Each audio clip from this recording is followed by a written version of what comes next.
حضرت حذیفہ بن یمان رضی اللہ عنہ جو فاتح ایران ہیں، جب ایران میں کسریٰ پر حملہ کیا گیا تو اس نے مذاکرات کے لیے آپ کو اپنے دربار میں بلایا۔ آپ وہاں تشریف لے گئے۔ جب وہاں پہنچے تو تواضع کے طور پر پہلے ان کے سامنے کھانا لا کر رکھا گیا۔ چنانچہ آپ نے کھانا شروع کیا۔ کھانے کے دوران آپ کے ہاتھ سے ایک نوالا نیچے گر گیا۔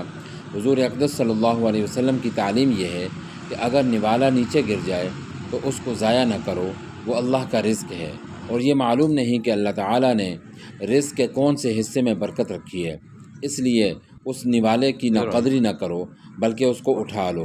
اگر اس کے اوپر کچھ مٹی لگ گئی ہے تو اس کو صاف کر لو اور پھر کھا لو۔ چنانچہ جب نوالا نیچے گرا تو حضرت حذیفہ رضی اللہ عنہ کو یہ حدیث یاد آ گئی، اور آپ نے اس نوالے کو اٹھانے کے لیے نیچے ہاتھ بڑھایا۔ آپ کے برابر ایک صاحب بیٹھے تھے، انہوں نے آپ کو کوہنی مار کر اشارہ کیا کہ یہ کیا کر رہے ہو؟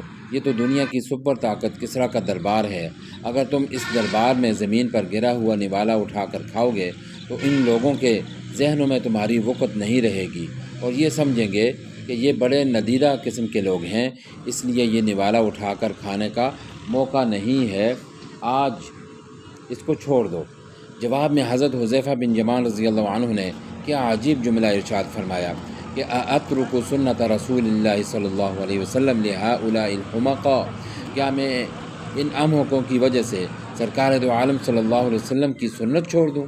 چاہے یہ اچھا سمجھیں یا برا سمجھیں، عزت کریں یا مذاق اڑائیں، لیکن میں سرکار دو عالم صلی اللہ علیہ وسلم کی سنت نہیں چھوڑ سکتا۔ اب بتائیے کہ انہوں نے اپنی عزت کرائی یا آج ہم سنتیں چھوڑ کر عزت کروا رہے ہیں؟